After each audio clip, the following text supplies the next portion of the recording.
So I'd like to welcome Raveen now.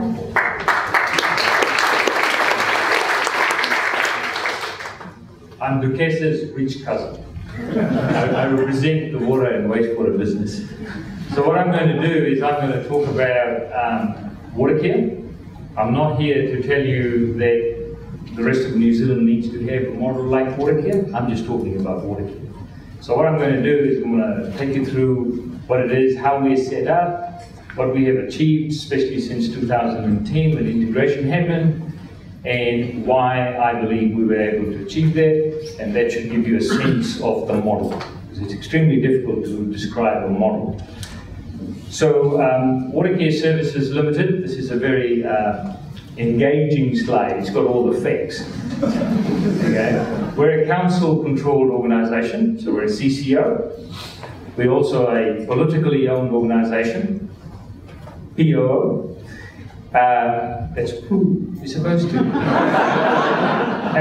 We're 100% owned by Auckland Council. We're a company under the Companies Act. In fact, Watercare is the second largest company in New Zealand on asset value, second only to Fonterra. Okay, we'll talk about balance sheet a little later. We're not for profit, so we do not pay our shareholder any dividends. We don't get any money from our shareholder either. We focus on just water and wastewater services. We do not do stormwater. We leave that to Healthy Waters, and I'll explain why. We believe that's better. We own all our water and wastewater assets. Our assets are valued at $9 billion. Our debt is $1.6 billion, so we have what I call a very lazy balance sheet. We have no regulatory powers. The council has the powers. We're a company, and there's no legislation that gives us powers. So we have no powers to levy rates. All our services are provided under common contract. So we have a contract with all our customers. And therefore all our charges are by contract. We meter all our customers and they pay us on a volumetric charge. So our water is 100% volumetric, that is to provide strong incentive for demand management. And our wastewater charges are fixed and variable, volumetric. And we have what we call infrastructure growth charges. That's the equivalent of your developer contributions, except that it is paid at the time a connection is made. Because we can't levy rates, we can't charge developers, but if someone wants a connection, the time we give them a connection, we can charge them an infrastructure growth charge. From a governance point of view, we have an independent board of directors. They're appointed by council. They're skill-based. They know councillors or council officers on our board.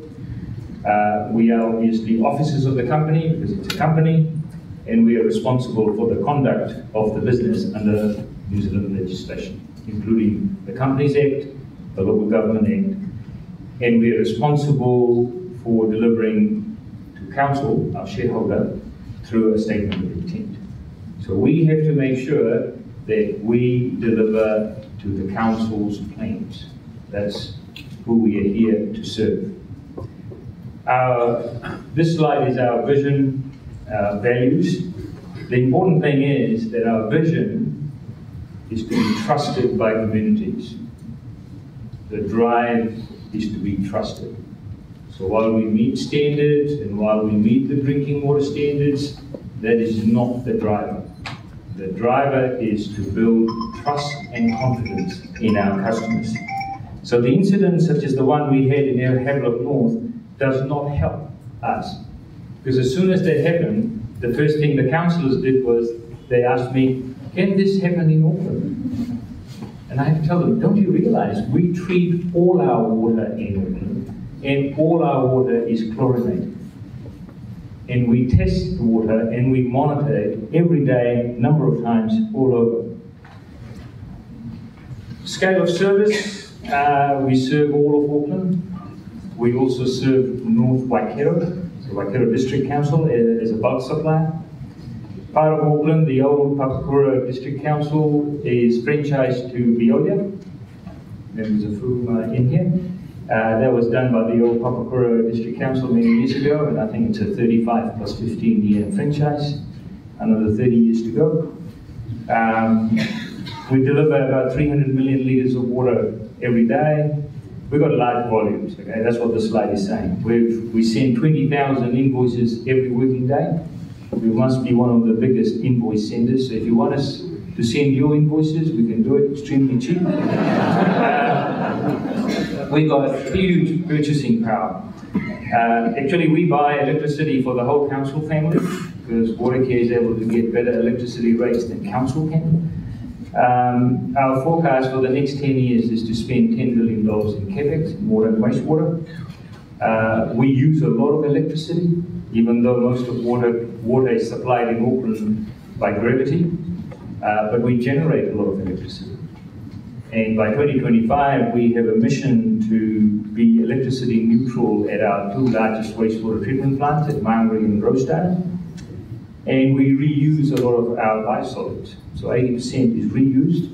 And we're using a little bit of our wastewater because we are currently not able to sell treated wastewater as drinking water. But the water that we will be discharging from our Kokoe wastewater treatment plant into the Waikato River is going to be cleaner than the Waikato River, the source that we take water out of. So it's only a matter of time, probably the next generation. So we manage a lot of assets. These are just stats about all the assets that we are managing. Going on to what we did after 2010. So we harmonized 7 councils. So these were the old Waitaki City Council, Rodney, Franklin, Auckland, Manukau. We were able to deliver over $150 million of savings in the first year, and these savings have continued since then. We've rationalized our water charges. So there were over 50 different tariffs for water and wastewater. We've ended up with only 5.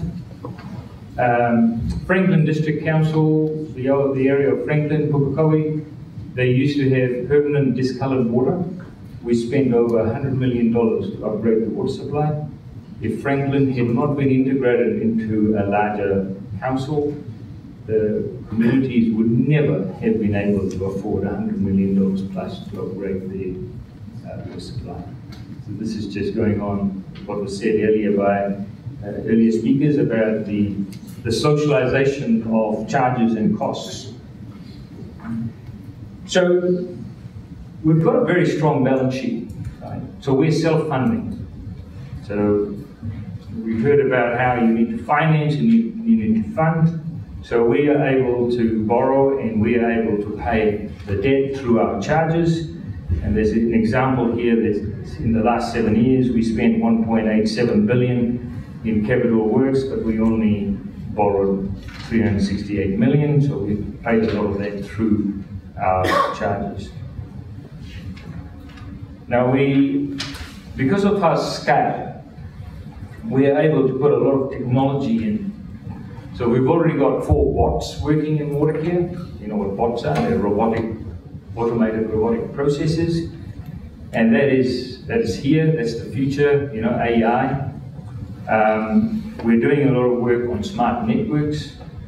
We're putting a lot of effort into reuse of biosolids, of gas to generate electricity at our wastewater treatment plants.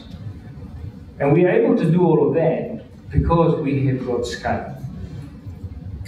If we didn't have scale, we wouldn't be able to do a lot of that.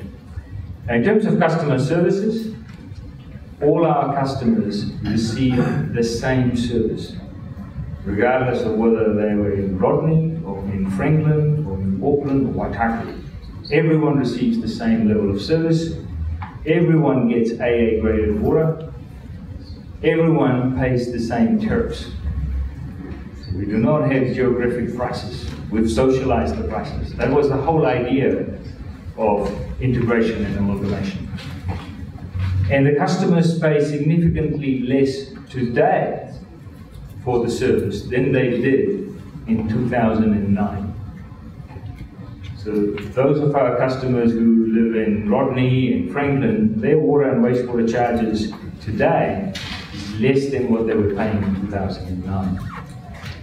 And we do have a Net Promoter Score. We use Net Promoter Score even though we're a monopoly. And currently our Net Promoter Score is sitting around 30, which I believe is a good score, because most utilities have a negative Net Promoter Score. Right, so how have we been able to do a lot of this? Well, firstly, because of the scale, we've been able to lower our operating costs. Secondly, as I said, we are self-funding. We don't get any money from our shareholder, we do not get any money from government, our customers pay, and then we don't pay any dividends. That's by law. The legislation that set Watercare up does not allow us to pay dividends. So all the money is put back into the business. So we are able to spend the money on renewing our assets, on meeting growth in Auckland, and also raising meeting the raising levels of standards in terms of water and wastewater. Now, in terms of growth, because Auckland is growing, we have this network infrastructure growth charge that I mentioned earlier. And basically, we have a philosophy that those who create growth must pay for growth. So we're not putting the burden of growth on the mums and dads and the existing consumers. So the infrastructure growth charge is paid by those who create the growth. And some of you may be from Auckland, but some of you may have heard a lot of the developers and builders have complained about Watercare's infrastructure growth charge. And we spend a lot of time educating the ministers, the previous government, and hopefully the new government and the officers, as to why it is sending the right economic signals. If the developers feel that they need the infrastructure, that they pay for it. Otherwise, a lot of them hold on to the land and they get value uplift because they know someone else, like Watercare, will go and put the infrastructure, which further increases the value of the land. So I talked about how we've socialized the costs of services across Auckland. We have been able to utilize the capacity. So in the days when we had 6, 7 councils, 7 entities, we had someone in North Shore City Council who was very good at asset management. We had someone who would have been at Metro Water who was very good at something else. We were able to have them all in one organization. So we have been able to utilize that capacity, that talent. But we've also been able to utilize the assets. So by integrating the assets, we've been able to utilize the spare capacity, for example, at the Rosedale wastewater treatment plant. So while we were upgrading the Maori wastewater treatment plant, when we were all separate, we've now realized that we can divert flows to the Rosedale wastewater treatment plant instead of upgrading another plant while there was spare capacity sitting in at someone else's wastewater treatment plant. So we've been able to do that. We've been able to leverage on suppliers to get better value. Scale is able to give us extremely good value. So we are able to attract talent for ourselves, but also for supply chain. Because our suppliers, whether they're contractors or consultants, are able to see the pipeline of work. And we deliberately publish our pipeline of work for the next 10 to 20 years.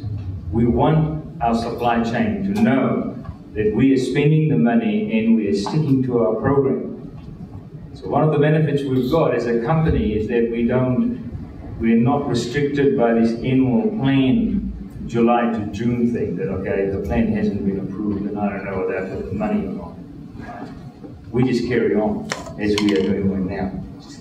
And with the changing environment, and climate change, and the complexity that we are facing in Auckland, for example, the unitary plan allows people to build wherever they want, whenever they want. So the days are gone where we say, okay, the planners have said that is where the growth is going to happen, so as engineers we're going to follow and put our infrastructure there.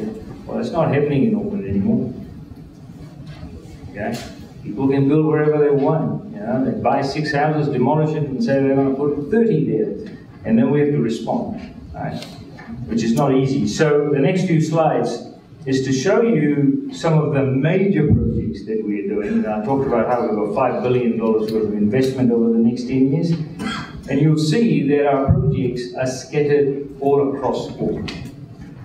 Okay? So this fear that the money will be spent in the old Watercare area or the old Auckland City area or the Manukau area, well, the projects are scattered all over the place because we are serving the people of Auckland. All of them. And Waikato, North Waikato as well. Okay? So these are some examples of the projects that we're doing. And we have some very unique points of difference now. Of course, I mentioned how we've got a graded water for everyone, but we've also been able to increase the resilience of the organisation because we've got different types of sources and they're spread around.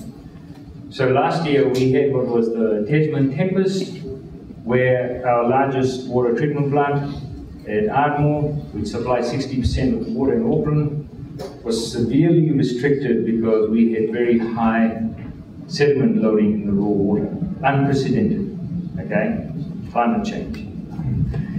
And we would have had to ask the consumers in Auckland to boil their water because we would not have been able to treat the water to meet the demand. And this is where we demonstrated that providing 100% resilience in infrastructure is not affordable. I can ask for money and build infrastructure that is 100% resilient, but it would not be wise use of funds. So we rely on the resilience of our staff and our supply chain, and most importantly, of the community and the customers we serve. And they responded. We asked Aucklanders to use 20 litres less per person per day, and they responded, and they used less. And we did not have to boil water because we were able to restrict the demand. I think I'm going to go on to the challenge because I've got a few minutes. Yeah. So everything is not rosy though, right? So I talked about how we've got an extremely strong balance sheet, but it's lazy. So our debt is only around 18%. Utilities would have debts of 40 to 60%. We're currently paying off our debt in 18 years, which from an intergenerational point of view is not good. We're borrowing to build long-term assets and we're paying the debt off in 18 years, so the current generation is paying. And a lot of that is to do with the fact that our shareholder, Auckland Council, has got a challenge with its balance sheet. Right, so it has got its debt to revenue ratio that it does not want to exceed.